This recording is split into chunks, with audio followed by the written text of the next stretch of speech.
주님의 이름으로 축복합니다.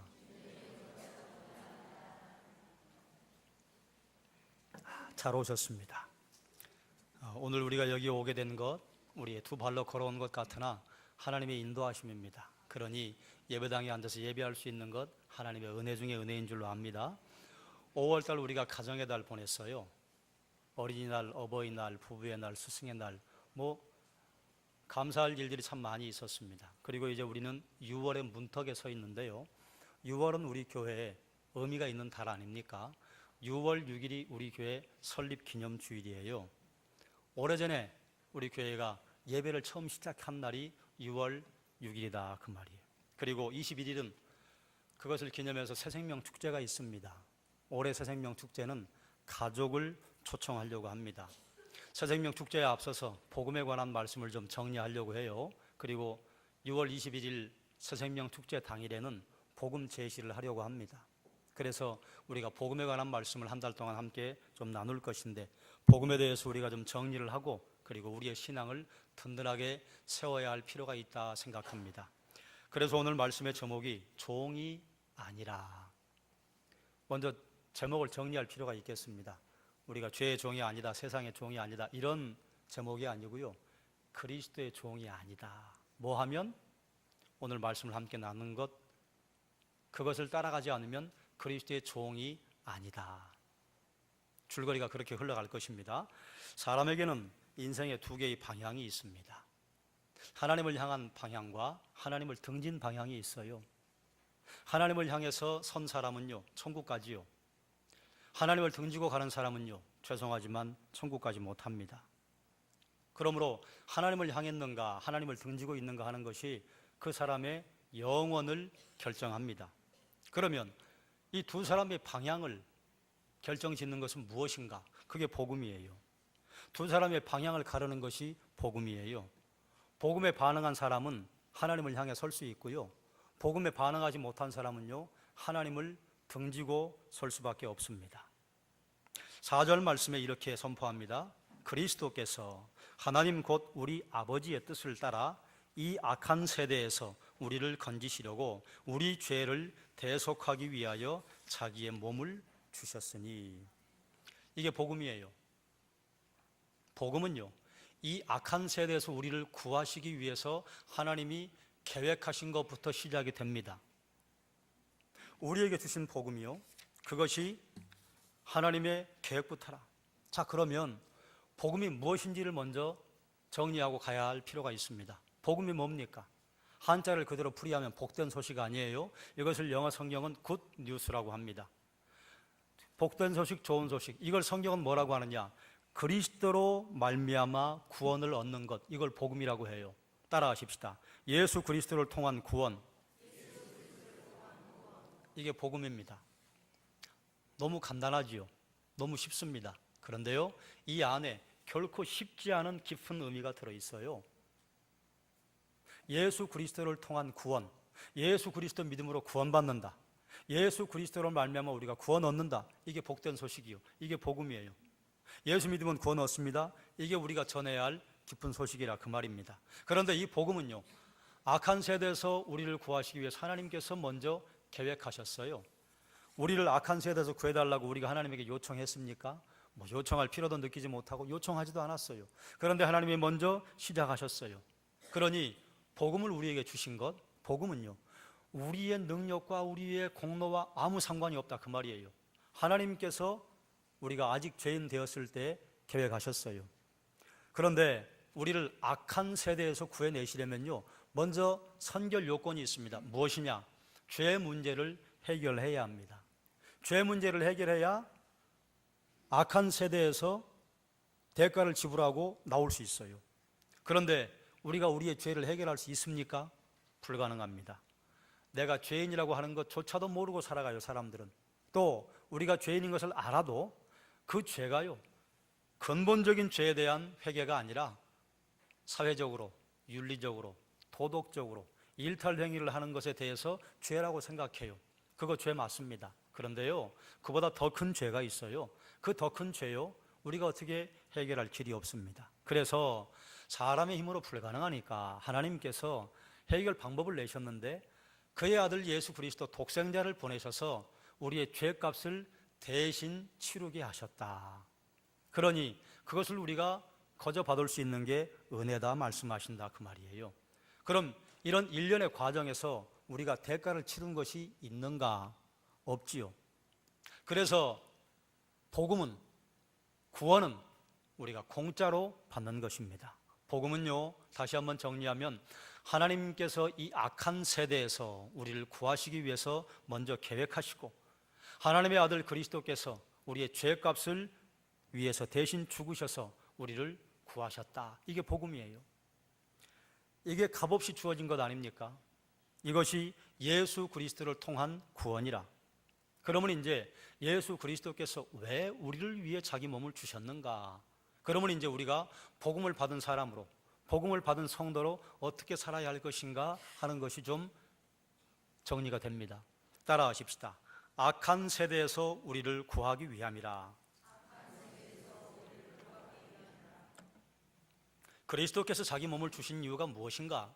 첫 번째, 악한 세대에서 우리를 구하기 위함이라. 우리가 살고 있는 이 세상이요, 악하다 그 말이에요. 세상이 악하다고 하는 것에 여러분 다른 이견을 다실 분들이 없을 줄로 압니다. 악한 세대가 가는 길이 있는데요, 거기가 어디냐? 죽음입니다. 여기서 출발해서 끝이 낭떠러지라면 오직 갈 수 있는 길은 한 가지예요. 뛰어내려서 죽는 길밖에는 없습니다. 그런데 사람들이 가는 세상이 이와 같다. 이것을 어떤 불경에서는 이렇게 표현을 했다지요. 사람의 사는 인생이 어떤가? 길을 가다가 낭떠러지에 떨어져서 나뭇가지를 하나 붙잡았는데 그 앞에 벌꿀이 있어요. 그래 그 벌꿀 단맛에 그냥 취해가지고 그걸 핥아먹고 있는데 흰 쥐가 그 사람이 잡고 있는 나뭇가지를 갉아먹고 있다. 죽는다 그 말이죠. 죽는 것도 모르면서 그 벌꿀이 달콤한 맛에 그것에 빠져가지고 잠깐 산다. 불경에 있는 이야기지만 꽤 그래도 의미가 있지 않습니까? 사람이요, 마지막 가는 인생이 무엇이냐? 죽음이라 그 말이에요. 우리의 영혼과 육체가 분리되는 그런 죽음을 말씀하는 것이 아니라 영혼이 아예 영원히 분리가 되어서 영원한 고통을 받는 죽음을 맛보게 된다 그 말이죠. 이 영원한 죽음에서 우리를 구하시는 것은요, 그러니 그 죽음에서 생명으로 옮기시는 것, 악한 세대에서 우리를 구하신다고 하는 것은 영원히 죽을 자리에서 영원히 살 자리로 옮겨주신다. 이것을 성경은 뭐라고 하느냐? 영생이라고 하죠. 그러니 예수님께서 우리를 위해 자기 몸을 내어주신 것은 무엇 때문이냐? 우리에게 영생을 주시기 위함이라. 그러니 우리는요, 영원한 생명을 받은 사람입니다. 복음을 받으면요, 우리 영원한 생명을 받아요. 또 그리스도께서 자기 몸을 주신 이유가 무엇인가? 따라하십시다. 아브라함의 복을 주시기 위함이라. 성경에는 원래 이렇게 기록되어 있어요. 아브라함의 복이 이방인에게 미치게 하기 위함이라. 이방인이 누굽니까? 하나님의 백성 아닌 사람. 이 시대 이방인이 누굽니까? 예수 믿지 않는 사람, 아직 예수 믿지 않는 사람. 우리는 예수 믿음으로 말미암아 아브라함의 자녀가 되었어요. 하나님의 자녀가 되었어요. 하나님의 백성 되었어요. 자, 그런데요, 아브라함의 복이 무엇인가? 복의 근원 되는 거죠. 복의 근원이 뭐예요? 하나님께서 아브라함에게 이렇게 말씀하셨어요. 내가 너를 축복하는 자에게 복을 주고 내가 너를 저주하는 자에게 저주를 내릴 것이다. 그러면요, 아브라함이 복의 근원 되었다. 아, 좋다. 이걸로 끝나면 안 돼요. 아브라함의 후손들은 여기서 끝나서 실패하고 말았습니다. 하나님께서 아브라함을 부르신 이유는요, 아브라함에게 복을 주기 위함입니다. 그런데 중요한 게 또 있습니다. 아브라함이 복의 근원으로 살아가도록 하기 위해서입니다. 이게 무슨 말이에요? 복을 다른 사람들에게 흘려보내는 통로, 제사장 나라로 살으라고 아브라함을 불렀는데 아브라함의 후손들이 그걸 오해해서요, 거기서 문을 닫아버렸어요. 우리 복 받았다, 우리 선민이다, 너희는 이방인이야, 너희는 지옥의 땔감이야. 아브라함이 실패했습니다. 복의 근원 되는 것. 그래서 아브라함의 복이 흘러가는 것을 이스라엘 백성들이 꼭 막아버리고 통로가 사라져버렸어요. 그래서 예수님께서 다시 오셔서 물꼬를 트신 겁니다. 아브라함의 복이 이방인에게 미치게 하기 위함이라. 그러면요, 여러분, 우리에게 아브라함의 복이 임하는 것, 제가 이렇게 설명을 드렸습니다. 구약의 복은 자손의 복과 건강의 복, 땅의 복이라고 했습니다. 이 모든 것이 하나님이 주시는 복을 다 총망라한 것이에요. 그 복이 여러분에게 있기를 축원합니다. 이렇게 얘기 드리면 여러분은 아멘하고 좋아했어요. 그러면 하나님께서 우리에게 주시는 복이 그걸로 끝나고 마는가? 아니에요. 하나님이 우리를 부르셔서 아브라함의 복을 주시는 이유는요, 우리가 복받기 위함이라. 이게 1차고요. 여기서 끝나면 안 돼요. 하나님은 아브라함을 통해서 땅 끝을 보고 계셨다, 그 말이에요. 그런데 아브라함의 후손이 통로를 막아버렸어요. 그래서 다시 하나님께서 하나님 백성들을 부르시는데, 하나님 백성들을 부르셔서 내가 온 것은 양으로 생명을 얻게 하고 더 풍성한 삶을 살게 하려 함이라. 그뿐만 아니라 너희는 땅 끝까지 모든 족속으로 제자 삼는 일을 하라고 우리를 부르셨어요. 그러니 하나님 우리에게 주시는 복은 무엇이냐? 우리가 복 받고, 그리고 하나님의 복을 세상 사람들에게 흘러 보내도록 하기 위한 것이 우리를 부르신 두 번째 목적입니다. 그럼 여기서 중요한 것 한 가지 우리가 좀 나눠야겠어요. 보세요. 세상 사람들이 복 받는 이유가 누구에게 있습니까? 아브라함에게 있습니다. 그럼 이걸 바꾸면요, 세상 사람들이 복 받는 게 누구에게 이유가 있어요? 그리스도인에게 이유가 있어요. 세상 사람들이 복 못 받는 이유가 누구에게 있어요? 그리스도인에게 있어요. 아직 제가 무슨 말을 하려고 하는지 이해가 안 되시죠? 얼굴에 써 있어요. 그래서 어쩌란 말입니까? 보세요. 세상 사람들이 우리를 보고요, 아, 참 괜찮아. 난 교회 다니고 싶지는 않아. 그런데 저 사람은 괜찮아. 그리고 자녀들에게 얘들아, 저분처럼 살면 된다. 우리를 축복하는 겁니다. 그럼 복이 그들에게 부메랑 되어서 돌아간다, 그 말이에요. 그런데 세상 사람들이 우리를 보고 나 예수 안 믿고 싶어. 누구 때문에? 나 박상기 목사만 보면 아이고 진절머리가 나. 우리를 저주하는 거예요. 그러면 그 저주가 누구에게 돌아간단 말이에요? 그들에게 돌아간단 말이에요. 자, 보십시오. 정신 차리고 살아야 할 이유가 여기에 있습니다. 그리스도인들이 나 교회 다니기 싫어. 그런데 저 목사님 뵈면, 저 장로님 뵈면, 저 권사님 뵈면 저렇게 살아야 할 것 같아. 이러면요, 우리 때문에 그 사람들이 복받는다, 그 말이에요. 이해가 되십니까? 그런데 그리스도인들을 자꾸 욕해요. 자꾸 저주해요. 그러면 그 사람들이 잘못되어서 그래요? 그래요. 그 사람들이 잘못돼서 그럴 수도 있어요. 그리고 교회와 기독교를 연대해서 핍박하는 안티 세력이 있습니다. 그런 걸 10분 이해한다 하더라도 그리스도인들이 바람직한 삶을 살지 못하면요, 그 그리스도인들을 세상이 염려하고 세상이 저주해요. 그러면 그 저주가요, 세상으로 흘러갑니다. 이게 복의 근원이에요. 그러니 여러분 보십시오. 여러분, 다른 사람들이 여러분을 축복할 만큼 여러분의 삶이 하나님 앞에 깨끗합니까? 아니면 다른 사람들이 여러분을 보고 에이, 저렇게 살면 되겠어? 교회 다닌다는 사람이 이렇게 말하는 상대가 되십니까? 아브라함은 복의 근원 되는 걸 실패하고 말았어요. 그런데요, 안타까운 것은요, 하나님의 백성으로 부름받은 그리스도인들이요, 복의 근원으로 살아가는데 통로가 막혀가고 있는 것 같아요. 그리스도께서 자기 몸을 주신 이유가 무엇인가? 우리가 복을 그저 받는 정도가 아니라 그리스도께서 나에게 주신 하늘의 복, 아브라함의 복, 땅의 복, 자손의 복, 건강의 복을 다른 사람들에게 흘려보내도록 복의 근원된다. 이건 예수 그리스도를 전한다, 이것뿐만이 아니에요. 우리의 삶과 우리의 언행으로 다른 사람들에게 복을 흘려보내는 역할을 해야 한다. 그러니 그것이 복의 통로, 복의 근원 되는 것입니다. 우리에게 이렇게 살으라고 그리스도께서 자기 몸을 주신 거예요. 그러면 저는 이제 율법에 관해서 이따가 설명을 할 테니까 여러분 스스로 한번 점검해 보십시오. 난 그리스도인으로 다른 사람들에게 말할 만큼 바람직한가? 난 교회 다닙니다. 직장에 다니는 동료들과 친지들과 친구들에게 자신 있게 말씀할 수 있으신가? 그래, 너 같으면 그래, 교회 다닐만 해. 이렇게 주변 사람들이 평가하는가? 아무 말도 하지 않는가? 예수 믿는 성도들 때문에 세상은 복을 받습니다. 교회, 그리스도의 충만히 거한다고 하는 것은요, 교회로 말미암아 세상이 복을 받아요. 우리가 세상에 무슨 복을 나눠줄 능력이 어디 있습니까? 세상 사람들이 우리를 축복하면 하나님 복 주시고, 세상 사람들이 우리를 저주하면 하나님의 저주가 내리는 이 원리가 우리에게 있다, 그 말이에요. 사랑하는 여러분, 여러분 때문에 주변의 사람들이 복 받게 되기를 주의 이름으로 축원합니다. 최소한 여러분 때문에 주변의 사람들이 저주받는 일은 없어야 돼요. 이 원리가 뭔 줄 아세요? 여러분, 교회에 요즘 어린아이들이 많이 오잖아요. 갓난아이들이 많이 태어났어요.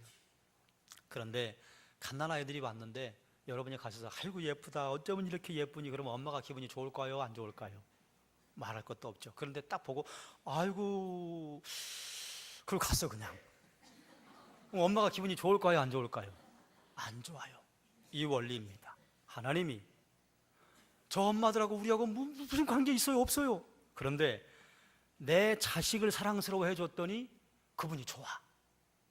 내 자식에게 사랑을 안 줬더니 뭐 준 거 없이 별로 즐겁지 않아요. 우리가 하나님의 자녀라 그 말이에요. 하나님의 자녀에게 축복하면 하나님이요 복을 주신다 그 말입니다. 하나님의 자녀를 저주하면요 하나님이요 기분이 안 좋아요. 여러분 이해가 되십니까? 그리스도인은 그러므로 거룩하게 살아야 합니다. 그리스도께서 자기 몸을 주신 이유가 무엇인가 따라하십시다. 성령을 주시기 위함이라. 성령 받는다고 하는 것은 하나님께서 우리와 함께 하시는 것이죠. 우리가 복의 근원으로 살아가는 것이 우리의 힘으로 가능한가? 불가능합니다. 우리의 힘은 그런 능력이 없어요.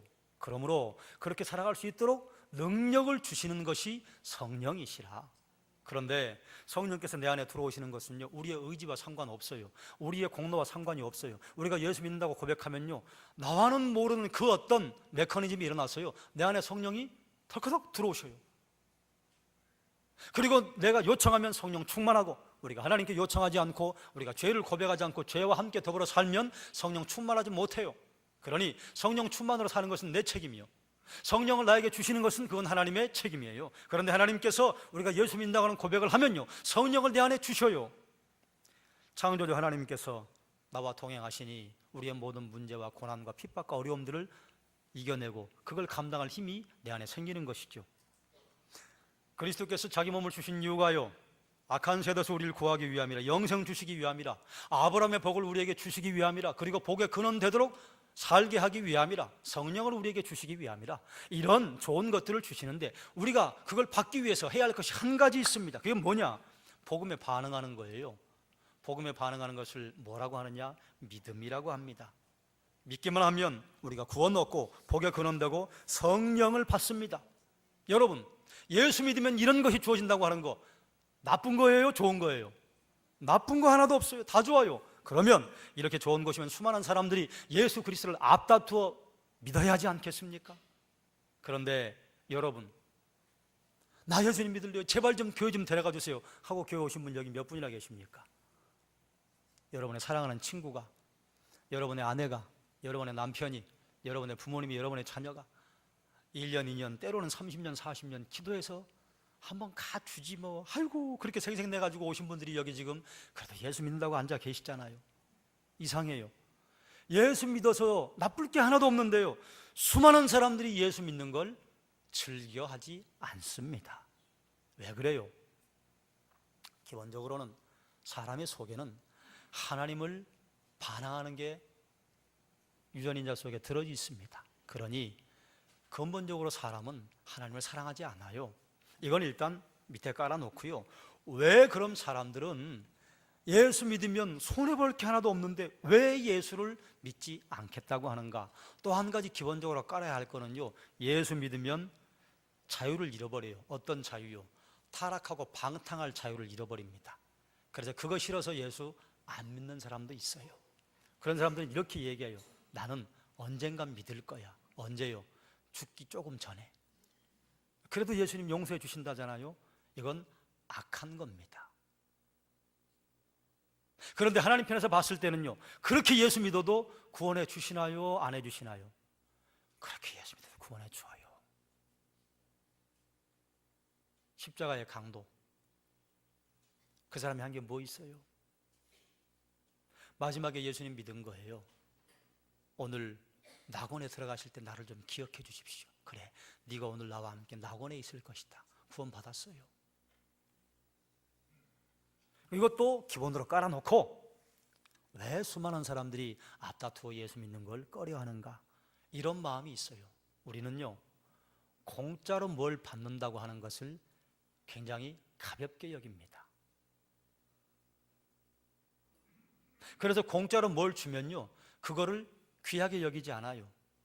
갑자기 공돈이 생겼어요. 그 돈을 애지중지 쓰는 사람은 없습니다. 노름에서 돈을 얻었어요. 그 돈은요, 흥청망청 씁니다. 그런데 내가 이마에 땀을 흘려 돈 벌었어요. 그건 함부로 못 써요. 공짜는요, 아주 허섭쓰레기처럼 여깁니다, 사람들이. 그래, 구원받고 아브라함의 복의 근원이 되고, 그리고 성령 받는 것, 아이고 어떻게 공짜로 받아? 뭔가 좀 해야 하지 않겠어? 그렇게 귀한 구원을 받으려고 한다면 우리가 뭔가 좀 해야 되지 않을까? 무언가 대가를 지불해야 되지 않을까? 이 사회를 파고드는 사람들이 율법주의자들입니다. 갈라디아 교회 예루살렘에서 유대주의자 교사들이 내려왔어요. 이 사람들이 이렇게 가르쳤어요. 사람이 구원 받으려면 그리스도를 믿는 것 외에 모세의 율법을 따라야 한다. 당시의 사람들도 공짜로 구원받는다? 이게 와닿지 않았어요. 예수 믿으면 구원 얻습니다. 예수 믿으면 생명 얻습니다. 예수 믿으면 성령 충만해질 수 있습니다. 그래요. 근데 뭐 그리 간단해요? 여러분 혹시 복음을 전할 때 너무 간단하니까 이걸 좀 내밀기가 좀 손 부끄럽지 않으셨습니까? 뭐 예를 들어서 예수 믿으려면요, 한 30일은 금식기도 해야 됩니다. 그러면 여러분 복음을 전하는데 여러분의 위신이 좀 설 수 있지 않겠어요? 나는 그래도 30일 금식기도 한 사람이에요. 믿을래요? 복음을 전하는데 뭐 한 1년 정도 뭐 석박사기를 받을 만큼 아주 집중적으로 머리가 쥐가 나도록 성경 공부해야 구원 얻었다, 이 정도 되면 여러분 복음을 전할 때 여러분 자랑스럽지 않겠어요? 나는 1년 동안 머리 터지게 공부해서 얻었어요. 믿으세요? 그런데 우리가 한 게 아무것도 없단 말이죠. 그러니까 복음을 전하는데 혹시 여러분 손 부끄러운 적이 없습니까? 여러분 그런 적이 없으신가 보죠? 수많은 사람들이요, 공짜로 얻는 복음을 부끄러워합니다. 그런데 여러분 보십시오. 복음이 공짜 아니잖아요. 예수님께서 십자가에 죽으셨다, 그 말이에요. 너무 값진 건요, 값을 받을 수 없으니까 공짜예요. 부모, 우리가 돈 주고 샀습니까? 내 자식 돈 주고 샀습니까? 우리를 살게 하는 공기와 햇볕과 바람과 주변에 수많은 사람들 돈 주고 산 거 있습니까? 너무 귀한 건요, 공짜예요. 왜요? 값을 지불할 수 없으니까 공짜인 겁니다. 복음도 그래서 공짜인 거예요. 우리가 값을 지불할 수 없어요. 하나님의 아들 독생하신 예수 그리스도께서 그 생명값을 주신 것으로 우리가 구원을 얻은 거예요.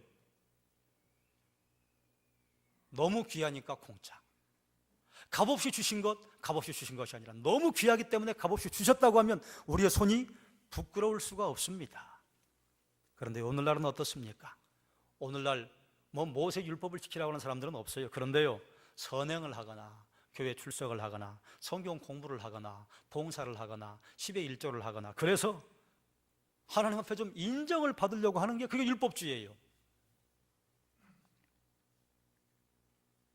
내가 좀 뭘 해서 교회에서 좀 어깨에 좀 힘 좀 들어가고, 그리고 나 정도 되면 그러면 난 구원받아, 이런 생각을 하는 것이 율법주의입니다. 그러면 교회 출석하지 말고 선행하지 말고 성경 공부하지 말라는 것이냐? 아니지요. 나를 구원하신 하나님의 은혜에 감사해서 그분이 나에게 보내신 사랑의 편지를 보고 싶어서 말씀 보는 것이고, 나를 구원하신 그 하나님과 깊은 교제를 나누고 싶어서 우리가 금식도 하고 새벽 기도도 하고 금요 기도도 하고 때로는 하나님의 깊은 기도의 골방에 들어가는 것 아닙니까? 순서가 바뀐 거예요. 감사해서 말씀 보고 기도하고 봉사하는 것이지, 말씀 보고 봉사하고 기도해서 내가 하나님께 뭔가 받겠다? 이게 율법주의죠. 이들이 주장에 바람직한 것 같지만 함정이 있습니다. 뭐가 함정이냐? 이렇게 생각하고 신앙생활을 하는 사람들은요, 그들이 설정해 놓은 행동 기준이나 헌신이나 봉사의 기준에 미치지 않으면요, 다른 사람들을 정죄하고 판단합니다. 나처럼 하지 않는 사람들을 정죄하고 판단한다면요, 이 정죄와 판단은요, 그러면 안 돼, 이런 판단을 하지 말라는 게 아니에요. 그런 판단해야 돼요. 그런데 계속해서 저런 식으로 살면 목사가 아니지, 이런 판단입니다. 분별과 판단은 분명히 달라요. 이런 사람들은 어떠냐? 자기 행동을 통해서 하나님의 인정을 받으면서 하나님의 공로와 자기의 공로를 비교하려고 합니다. 여러분, 하나님의 공로와 우리의 공로가 비교 가능합니까? 여러분의 손주나 여러분의 자녀 중에 유치원 다니는 아이가 있는데 그 아이가 뭘 좀 해본 다음에 아빠하고 비교하려고 그래. 그게 비교가 돼요? 아니, 유치원 아이도 비교가 안 되는데 창조주이시고 전지전능하신 하나님의 그 사역과 우리의 사역이 비교가 되냐 그 말이에요. 비교 불능입니다. 이처럼 복음에 어떤 다른 것을 가감하는 것을 다른 복음이라고 사도 바울은 말해요. 다른 복음은 뭐라고 가르치느냐? 구원 얻으려면 율법 지키라고 말해요. 구원 얻는 사람은 이거 해야 한다고 가르쳐요. 구원 얻으려면 특정한 의식을 지키라고 가르칩니다. 죄 문제를 해결하려면 율법을 지키라고 가르쳐요. 이처럼 다른 복음은 그리스도의 복음을요, 무의미한 것으로 만들어버립니다. 그리스도도 인정해요. 그런데요, 거기에 이거 더 해야 해. 그러면 그리스도 죽은 게요, 형편없는 게 되는 겁니다. 뭐하러 죽으셔요, 십자가에 그렇게. 다른 복음, 복음에 무엇을 더하거나 뺀다면 다른 복음이에요. 그건 복음이 아니지요. 복음이 아니면요, 구원 못 받습니다. 구원 못 받으니까 다른 복음을 전하는 자들에게 준비된 게 뭐라 말씀하세요? 저주다. 다른 복음을 전하는 자도 저주요, 다른 복음 받는 자도 저주받습니다. 저주받는 게 뭐예요? 악한 세대에서 구원받지 못하는 것이죠. 아브라함의 복에 구원되지 못하는 것이죠. 성령 받지 못합니다. 그러므로 성도는 다른 복음을 구분할 줄 아는 능력이 있어야 합니다. 성경은 이렇게 말해요. 어떤 사람이라도, 아니 하늘에 있는 천사라도 우리가 전하는 것 외에 다른 것을 너에게 전한다면 저주받을 자다. 몰몬경에 보면 모로나이라고 하는 천사에게 그 교주가 그거 받았대요. 스미스라고 하는 사람이. 그런데 천사에게 받았는지 어쩐지 모르겠으나 천사가 와서 주었어도 그리스도의 십자가로 말미암는 구원 외에 다른 걸 더하니까 이단인 거예요. 신천지의 이만이나 제임에서 정명석이나 하나님의 교회 안상홍, 그의 네 번째 부인, 지금은 장길자가 어머니 하나님의 교회라고 해서 수많은 성도들을 유혹하고 있는데, 그 소리가 아무리 뛰어나고 아무리 그럴듯하고 거기서 병 낫는 역사가 일어난다고 해도 예수 믿는다고 하는 그것 외에 다른 걸 더하면 저주받을 자들이에요. 구원이 없습니다. 구분이 안 돼요? 아이고 모르겠어요, 헷갈려요. 그래도 예수 그리스도로 말미암는 구원 외에 다른 걸 더하거나 뺀다면요, 볼 것도 없습니다. 다른 복음이에요. 사랑하는 여러분, 성도는요, 우리의 신앙을 잘 지키는 것도 중요하지만요, 다른 미혹이 왔을 때 넘어가지 않는 것도 대단히 중요합니다. 혹 여러분 주변에서 이런 이단에 여러분을 소개하는 분들이 있거든, 여러분 맹렬하게 대항하십시오. 넘어가지 마시고 대항하십시오. 혹 이 자리에 그런 데서 오신 분들이 계시다거든 애저녁에 우리 교회는 포기하시고 돌아가십시오. 저는 이단이라고 밝혀지면요, 좀 무섭게 돌변합니다. 우리 교회 성도들의 영혼을 누락질하겠다고 하는데 웃음으로 대해요? 웃지 않아요. 두들겨 팰 수도 있어요. 팬 적은 한 번도 없어요. 그럴 마음이 있다 그 말입니다. 우리가 복음을 받아들이면요, 그러면 우리가 복음으로 말미암아 자유를 얻어요. 그런데 자유를 얻는데요, 이 자유가 어떤 자유냐? 그리스도의 종이 되는 자유입니다. 되게 많은 분들이요, 예수 그리스도 믿으면 복 받습니다, 구원 얻습니다, 그리고 영생 얻습니다, 이 땅에서 풍성한 삶을 살 수 있습니다, 그러면 아멘 하고 좋아해요. 그런데 우리가 복음을 받아들이면 우리는 그리스도의 종이 됩니다, 그러면요 별로 즐거워하지 않아요. 왜 그러느냐? 종이라고 하는 이 개념이 우리에게는 땅의 개념이 만들어져 있어요. 땅의 개념이 뭐예요? 우리가 가지고 있는 종의 그림이 뭡니까? 조선시대의 노비, 중세시대의 종, 뭐 이런 정도 가지고 있어요. 그리고 종으로 살아보거나 다른 사람에게 종처럼, 노예처럼 생활을 해본 사람들은 착취당하고 파괴되었기 때문에요, 그리스도의 종 그러면 그림이 안 좋아요. 그런데 모든 사람은요 둘 중에 하나입니다. 하나님의 종으로 살든지 하나님 아닌 다른 것의 종으로 살아갑니다. 나는 종이 아니에요. 아니에요. 다 종으로 살아가요. 복음을 받아들이는 사람은 하나님의 종으로 살아가요. 그리스도의 종으로 살아가요. 하나님의 종으로 살아가는 것은요 이런 의미가 있어요. 우리에게 생명 주시고 하나님의 소유로 우리를 인정해서 우리를 지키시고 보호하신다. 이게 그리스도의 종입니다. 종에 관한 성경적인 좋은 그림이 무엇이냐? 청지기입니다. 청지기는요 종이에요. 그런데요 주인이 청지기예요. 집에 모든 걸 다 맡깁니다. 너 알아서 해. 그런데요 알아서 하고 그냥 놔두는 것이 아니라 반드시 주인이요 결산을 합니다. 자, 내놔봐라. 이게 종이에요. 그래서 우리가 그리스도의 종으로 살아간다고 하는 것은요 성령께서 나에게 주신 능력을 가지고 이 땅에서 내가 살아가는 거예요. 그런데 반드시 결산을 합니다. 상규야, 어떻게 살았냐? 한번 보자. 보자고 하시는 날이 있다, 그 말이에요. 언제요? 우리가 죽으면요. 그게 종입니다. 그래서 그리스도의 종이 된다고 하는 것은요 우리의 인격이 파괴되거나 우리의 자유를 유린당하는 게 아니에요. 우리에게 수없이 많은 자유를 주시고 하나님의 능력을 주시고 해봐, 살아봐. 그런데 결산하자.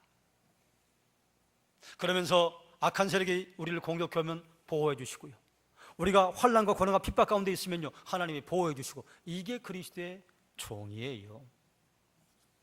그러나 하나님 아닌 다른 것의 종으로 사는 사람은요 결국은 착취당합니다. 파괴당합니다. 어떤 사람의 종으로 살아가며 착취당해요. 어떤 관계의 종으로 살아가요. 착취당해요. 습관의 종으로 살아가요. 알코올 중독이에요. 아니면 마약 중독이에요. 노름 중독이에요. 성 중독이에요. 그러면 거기에 착취당해요. 결국은요 그의 전 인격이 파괴당합니다. 하나님 이외에 다른 어떤 것의 종으로 살아가면요 결국은요 착취당하고 파괴당해요. 그러니 여러분, 그리스도의 종과 그리스도의 종이 아닌 다른 것의 종, 어느 것이 바람직하겠습니까? 복음에 반응한 사람은요 그리스도의 종으로 그리스도의 보호와 인도를 받습니다. 그러나 복음에 반응하지 않은 사람은요, 또 복음에 반응했더라도 복음에서 돌아선 사람은요 그리스도의 종이 아니라 그리스도의 보호와 인도하심을 받지 못합니다. 그러니 여러분, 오늘 제목으로 삼은 종이 아니라 여러분 누구의 종으로 살아가십니까? 바라기는 여러분이 그리스도의 종으로 살아가시기를 주님의 이름으로 축원합니다. 말씀을 정리하겠습니다. 복음이 뭡니까? 복된 소식이에요. 좋은 소식이에요. 그리스도를 통한 구원입니다. 그런데 우리에게 복음만 있으면 참 좋을 텐데 다른 복음이 있어요. 그리스도를 통한 구원을 부정하는 것이 다른 복음입니다. 아니, 그리스도를 통한 구원을 인정한다고 하더라도 거기에 살며시 무언가 얹어 놓으려고 하면요 다 다른 복음이에요. 복음을 받아들이면 악한 세대에서 구해냄을 받습니다. 아브라함의 복을 우리가 받습니다. 우리가 복의 근원이 됩니다. 하나님이 이 땅에서 살아갈 수 있는 능력을 우리에게 주시는데 그것이 성령이라. 복음을 받아들인 자는요 우리의 신분이요 그리스도의 종이 되는 것입니다. 종이요 세상의 종이 아니에요. 하나님의 종은요 청지기, 이걸 다른 말로 뭐라고 하시느냐? 그리스도의 친구. 또 다른 말로 뭐라 하시느냐? 하나님의 자녀, 그리스도의 후사. 이게 무슨 종이에요? 종 아니에요. 그러나 성경은 그것을 종이라고 해요. 그리스도의 보호와 인도하심을 받습니다. 만약에 다른 복음을 전하거나 다른 복음을 받아들이면요 그에게 준비된 것은 저주입니다. 그러므로 사랑하는 여러분, 복음의 뿌리를 내리시고 복음에서 흔들리지 마시고 하나님이 우리에게 주시는 것 여러분 지금 받아 누리고 살아가시기를 주의 이름으로 축원합니다. 한 가지 더 여러분에게 점검하겠습니다. 여러분, 복의 근원으로 살고 있습니까? 아, 나 복 받아서 좋네. 이건 편협한 그리스도인이에요. 우리의 눈을 열어야 합니다. 복의 근원으로 살아가고 있는가? 다른 사람들이 나를 축복할 삶을 살고 있는가? 다른 사람이 나를 저주하는 삶을 살고 있는가? 그러면 그 사람이 잘못되었는가? 아니에요. 나 때문에. 성도 때문에 세상은 축복을 받기도 하고 성도 때문에 세상은 저주를 받기도 합니다. 그러니 여러분 주변에 있는 분들에게 복의 근원으로 살아가시기를 주님의 이름으로 축원합니다. 기도하겠습니다.